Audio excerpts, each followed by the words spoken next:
Meus filhos, né? Para mim é um grande presente que Deus me deu. Eu não sei o que seria da minha vida sem eles.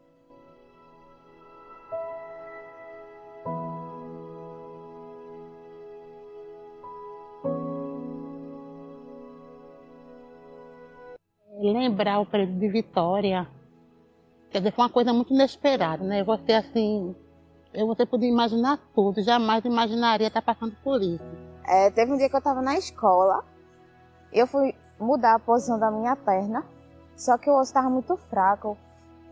E na hora que eu fui movimentar a minha perna com a ajuda da minha amiga, o fêmur quebrou. A gente foi para o hospital e dali eles fizeram os exames tudinho e descobriram que era um tumor maligno. Por incrível que pareça, antes mesmo de eu descobrir que era câncer, eu tinha comentado com manhã no hospital, no caminho de fazer a ressonância. E aí eu perguntei à manhã, manhã, imagina se eu perdesse uma perna. E tipo, foi totalmente do nada.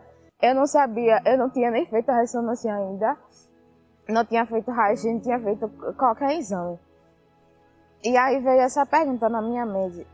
Quando o médico falou que ela estava com osteosarcoma, eu assim, para mim foi uma coisa assim que eu não entendia.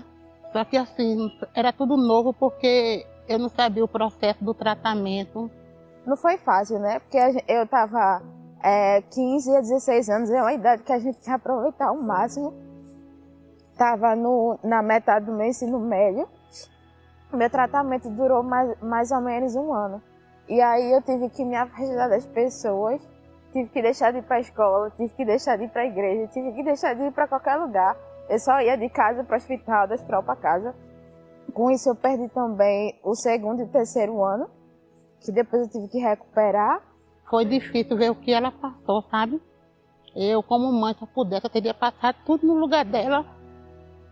Eu sei que através dessa doença que eu tive, que meu irmão também teve depois, serviu para alguma coisa. Não foi só para que a gente passasse por um momento tipo de sofrimento, não foi só para que eu perdesse uma perna, mas serviu também para alertar outras pessoas em relação a essa doença.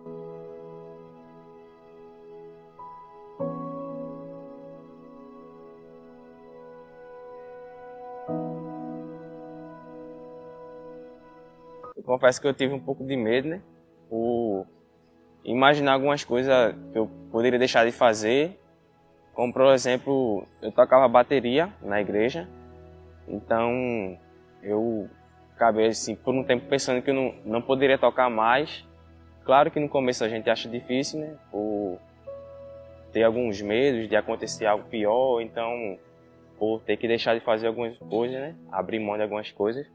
Mas eu sempre fui muito tranquilo em relação ao que está acontecendo também. Quando começou ele se queixando que estava com uma dorzinha no joelho e o médico lá falava que era só um ligamento muscular, mas a gente tem aquele intuito de mãe, né? Aquela coisa assim que ficava.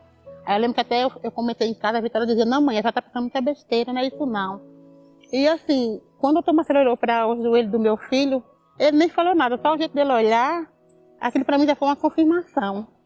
E o mesmo raio-x que eu trouxe lá da minha cidade, ele olhou o raio-x e ele já foi lá falando, mostrando, e já disse logo, ó Lucas, tu comeu hoje?